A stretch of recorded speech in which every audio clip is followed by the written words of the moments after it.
All right, welcome to another Code Talk Tuesday. Code Talk Tuesday happens every Tuesday at 4 p.m. This is where we talk about interesting stuff that's happening in the IT world.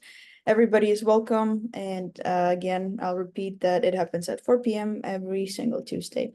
Today, we're going to be talking about the new technologies that are either coming in 2024 or they will somehow shape our future, 5 to 10 years.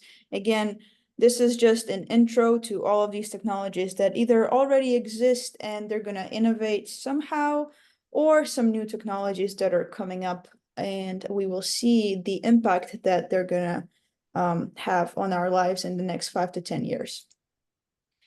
Again, technology is always changing. That's one thing. Welcome, welcome, welcome, and everybody who's joining. Again, technology is always changing. That's one thing that we need to stay on top of. All of the new trends, all of the news, all of the developments that are happening in the IT world, and basically in any world, because technology is everywhere right now and it influences every single area of your lives. So it's important, especially for us, for programmers, it's important to stay on top of the new trends, what's happening, what's going to happen in the future, and stuff like that. Couple of things that already changed our daily lives is, first of all, AI. We've talked about AI a lot of times. Cloud computing. Cloud computing means that you are not storing your data on your devices specifically. You are storing it in the cloud, such as iCloud or OneDrive on Microsoft. Now, if you told somebody, 20 years ago that all of your data is going to be stored somewhere else, somewhere thousands of miles away from you, people would think that you're crazy. And a lot of things that we're going to be discussing, they might seem a little bit out of where we are, a little bit, too far out of our reach. But again, think of it as 10 years from now, 20 years from now. All of the things that we already use, people 20 years ago would not think could be possible, such as the vehicles that drive itself. You order an Uber and the car comes up to pick you up that does not have a driver. You tell that to somebody 20 years ago, they would think you're crazy. Fully electric vehicles, again, those things we did not think that those could exist 30 years ago. So just look at everything that I'm telling you from a perspective of the future, not necessarily right now, this moment, or this year. And why it's important to follow the trends? Well, most of the businesses, they have to update their tech regularly just to keep up with what's happening, keep up with the market. Another example is, for example, DoorDash and Grubhub. Before you had to call in and, call somebody and go drive and get your food. Right now with DoorDash and with Grubhub, it can be done for you automatically. So again, just innovations, technology is leading the future. That's why it's important to talk about it. Today's topics, what we're going to cover, we're going to briefly cover AI because, again, we already talked about this. You are fairly familiar with what AI can do. We're also going to talk about quantum computing, what that is, and what are the future when it comes to quantum computing, 5G networks, 6G networks that are incoming and stuff like that. IoT, which stands for Internet of Things, that is basically all of the devices that we are using that are connected to the internet.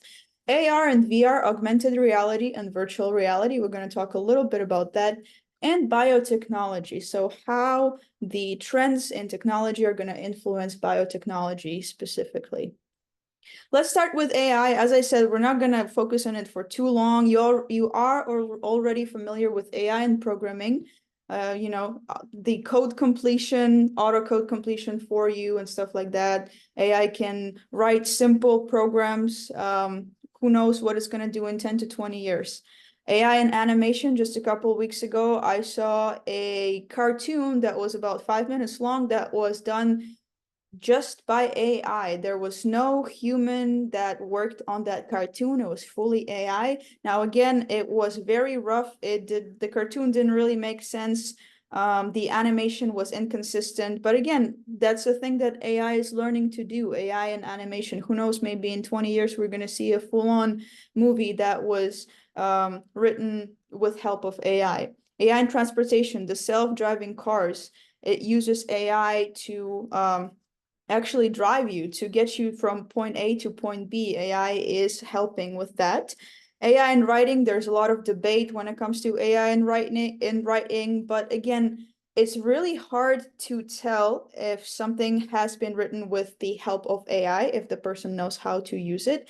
Who knows? Again, 10 to 20 years, maybe AI will be writing stuff that we won't be able to tell apart from a human written publication or a research paper. Again, that's just a thought for you to think about.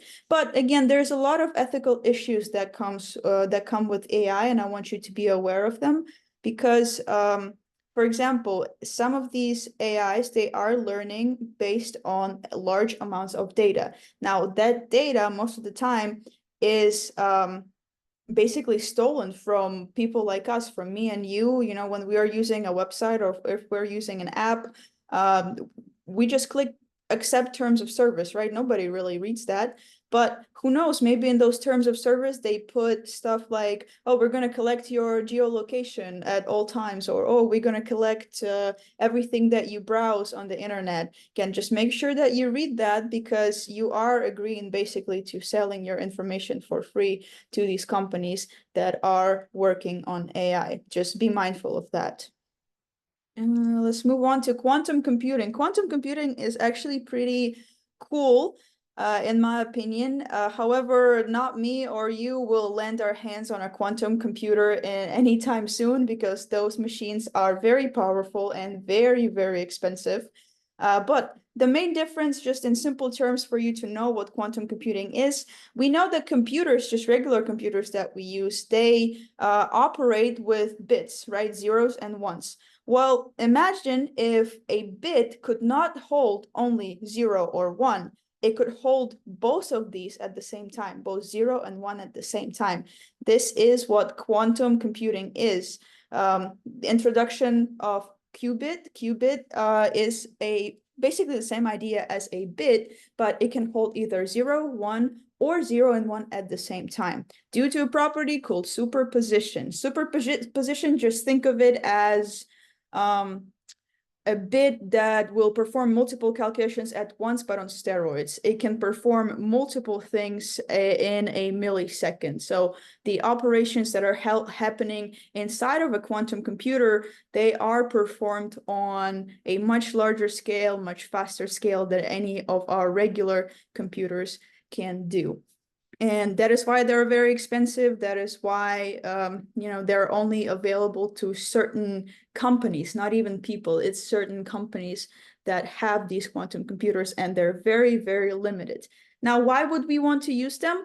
The main thing is cryptography, which means encryption of websites, encryption of data, and stuff like that. So this is the main application of quantum computing, because if we can get the encryption to work with the quantum computers, the systems that we use those encryption on are going to be virtually unbreakable. Let's see what else. With quantum computing, material science, what that means is we can actually, with quantum computing, we can see how the molecules react. We can kind of simulate how the molecules react, and we can see how the new drugs might work on, on certain diseases with the help of quantum computing in a simulation, which is pretty cool. As I said, they're very, very expensive, these computers, but companies like IBM, Google, and Microsoft, they are investing heavily in quantum computing research and have been investing in quantum computing for quite some time. So some advancements are, they have to come up in the next couple of years, just because of the amount of money that is pouring into this specific part of technology, quantum computing. Internet of Things. Internet of Things is basically every single device and network that exists. Think of smart homes, think of your smartphones, laptop, anything that can connect to the internet is a part of IoT and Internet of Things. Now, smart homes, again, connected appliances such as light bulbs, your kitchen appliances, ovens, they can all connect to your phone. Again, they are quite expensive when it comes to buying something that can connect to your phone. As of right now, not all of the people can afford it. But who knows, maybe 5, 10 years from now, the cost of the manufacturing of those appliances might go down, and they're going to become more affordable. Yeah, like think of ovens that you can connect with your phone. You can like turn on your oven at a certain time when you want it to start preheating, or the lights. The most popular one is the lights, like turning off your lights or dimming your lights just by using your phone. You don't have to actually go anywhere and flip the switch. Smart cities, another possibility of how Internet of Things can work is traffic management. You know, for example, there's a lot of intersections in the city where I live where I just stand at a red traffic light for no reason because the cars never come from any of the other directions. So again, the traffic management can be very helpful when it comes to intersection like that. If there is traffic, if we are monitoring the traffic and we know that, you know, during these times the traffic should move differently, well, again, we can help everybody get to wherever they need to be faster and make the transportation faster by using traffic management with the Internet of Things. And waste management, energy efficiency, again, those are all things that can become better with technology moving forward. When it comes to industrial IoT, what that means is basically in any company that manufactures something, big machinery, think big machinery.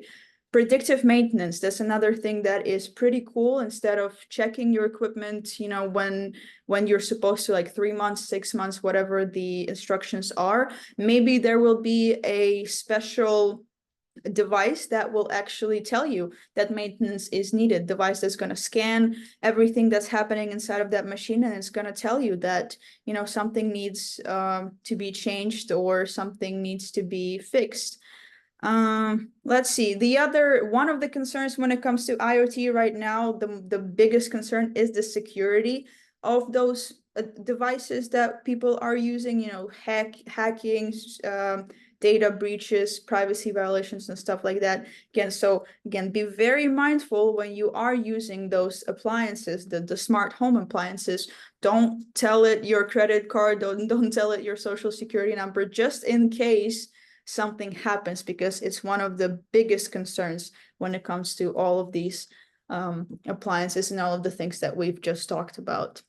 5G is pretty simple. You all use 5G. You all know about 5G. 5G is basically a internet on your phone. You know, the technology that came a long time ago to have internet on your phone, but 5G just becomes better and better and better with time. 500 billion devices are connected to 5G right now, as of right now. Yeah, like 500 billion, that's a huge number. Let's see what else. Well, people are thinking about 6G, that 6G is going to come pretty soon. Higher speeds, terahertz frequencies. Again, I'm not sure why anybody needs, you know, faster internet. I think the internet that I have is pretty sufficient enough. But what I would like to see personally with 5G is that coverage needs to be everywhere. Now, I would rather have coverage everywhere, even in the parts of the country that do not have any service. You know, if we can get 5G there, then it's going to be much more beneficial to people than having a faster connection such as 6G. So again, we'll see where it goes. It would be great to have it in more in more parts of the country. Again, for those, the same idea for the cars that are self-driving, they need 5G. They need to be connected to some sort of network. They need the internet to get you to your destination. And as of right now, those cars are only in big cities. And if we get 5G to be more stable and more available everywhere, maybe those cars can start driving everywhere around the country, not only in big cities and certain locations only. We can also think about 5G as a way to support applications like holographic communication. Again, when I think of holographic communication, in my head, it's something sci-fi. It's something that I've seen in the movies. It's not something that, can exist here and now. But again, who knows, 5 to 10 years from now, maybe that will be a thing. Imagine, instead of just using FaceTime, imagine there will be a device that's gonna, pop somebody's head on your table, and you will be talking to that person directly as a hologram. Again, that could be pretty cool.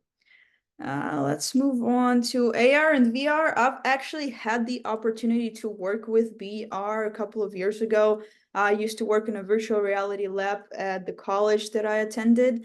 And AI is pretty cool. VR is pretty cool in my opinion. I haven't had experience with augmented reality. We only use the Oculus Rifts. But if you see my cat, excuse the cat. But VR is pretty cool. And when we just started out, VR was something just for fun. VR was, to watch a video in 360 or go down a roller coaster in VR and feel like you're actually on that roller coaster. But right now, VR is advancing and advancing pretty rapidly, especially in education, virtual classrooms, some interactive assignments. I remember when I used to work in that lab, we had assignments. I used to research assignments that the professors could use in their modules. And some of the assignments were for geography. For example, the student would go and visit all of the important landmarks, such as the Great Wall of China and stuff like that. So they could actually be on that, well, be, in quotation marks, be on that wall virtually. But again, it feels pretty real as long as the material that you are researching is good quality. It feels pretty real. And yeah, it's just a great way for students to learn something new, experience it as close as they can, experience it to the real life scenario.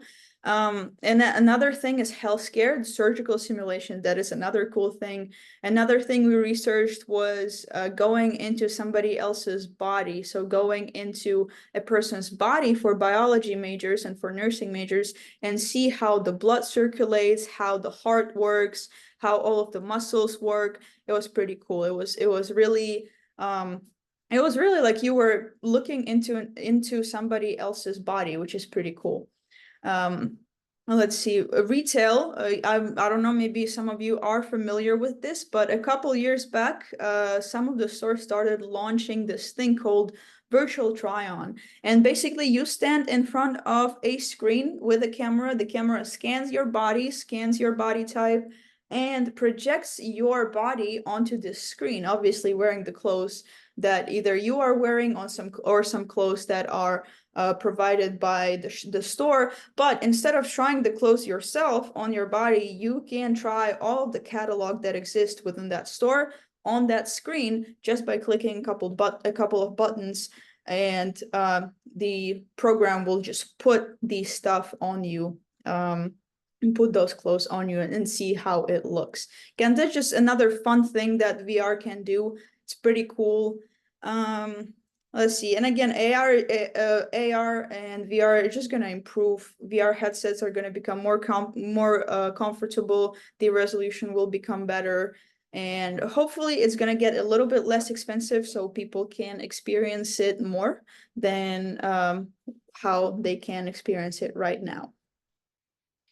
Biotech, that's one of the most, I would say that's one of the most important tech tech progresses that we should follow closely, because again, it's about our health, it's about how the diseases are treated, it's about surgeries, it's about every aspect of somebody else's health or your personal health.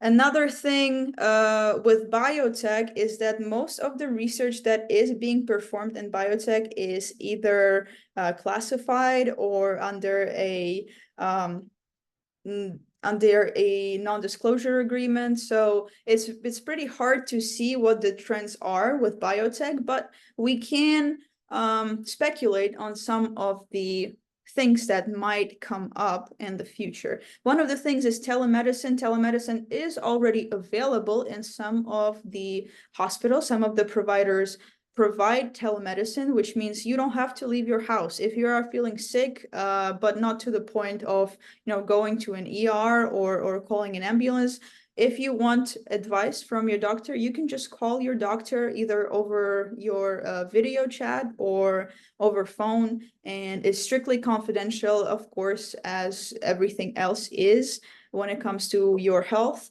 So again, it's just you and your doctor talking to each other, and you don't have to go anywhere else. You don't have to leave your house. You can just stay at home and get the help you needed.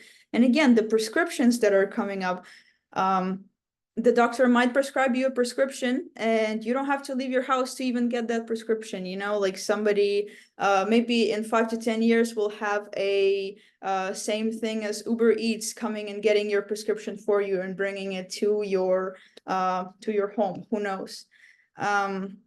Yeah, wearable health tech, another thing that can be pretty cool and pretty important. Imagine if there was a device that could screen any of the potential diseases that you might have, or give you an early diagnosis based on, your stats, your vitals and stuff like that. Yeah, it could be pretty cool. Think of cancer, for example, if there would be a device that could recognize that you are in the early stage of cancer when it's treatable, and you start treatment and you get rid of that cancer. That could be a revolutionary when it comes to people's health and people's regular lives. But in general, what we are likely to see with biotech is improved diagnosis, improved treatment, improved patient outcomes, more personalized and targeted therapies, which means based on all of the information that you provide to your doctor, they will put it into some sort of program, and maybe the doctor will get all of these recommendations, that what you can do with your patient.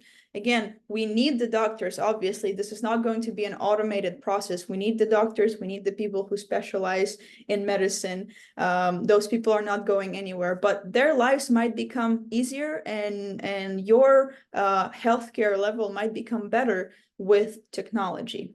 Increased accessibility to healthcare services, especially in remote areas. Right now, you don't need to, as I said, you don't really need to go anywhere. You can just call your doctor, you can have a video chat with your doctor, and you can get the help that you need. If you are in the middle of nowhere, if you live like an hour or 2 hours from the nearest hospital, there you go. This is a great opportunity for people to still get the healthcare services that they need without actually doing that drive, or finding ways to get to that hospital if they don't have the means to do so. Well, this is all I had for today. I want to know your thoughts. What do you think about these things? Is there something that you think will actually happen in the nearest future? If there is something that you think might not happen in the nearest future, just what are your thoughts on all of these technologies that we just talked about? I'm still interested in the AI stuff. I want to know Yeah, how no, yeah, for sure. AI is not going anywhere 100%. yeah. Yeah. Mhm. Um, I have I guess, a big question for about the bio Yeah. tech. Do you think that would actually be a predominant field wise? Because Uh, I always see like TV shows and movies and whatnot, just like the idea of it. Wait, And I could do you think it's some. repeat the Huh? the beginning? Uh, Could you repeat the beginning? oh, okay. Biotech Yeah. itself. Yeah. Okay. Like I've seen TV shows, movies, and whatnot, like all the cliches about it. Um, do you think that's something that will be actually viable in relatively the near future, to where that would be a whole class where people have to learn how to operate certain machines that would go inside somebody's body, or a I'm pretty chip? I'm pretty sure those robots that they show, I'm pretty sure that's a thing already. like, you know, sometimes they show in the movies that there is, instead of somebody operating inside of a person's body, there is a certain like claws that go in there and somebody else is operating it like from another room or something. I'm pretty sure that's a thing already. I think it's just very What? expensive. Oh wow. Yeah, so I'm pretty sure that's a thing. Let's see. Like I I know, know. Huh? oh, I'm sorry for cutting. I know, like with just prosthetics in general, it's getting more technical. Where doctors are, let's say you lose your arm, they will cut where your stub is and start connecting your nerves to the mechanical arm itself to where you're actually controlling it. It may Mhm. not move like a normal arm, but you'll still actually move it instead of controls or sensors. Yeah, no, for sure. I know specifically, I know about knees, just because I've had a lot of injuries with my left knee, and I'm kind of looking into a knee replacement in the future. But with knees, they have this thing for older people that basically bends the knee for them.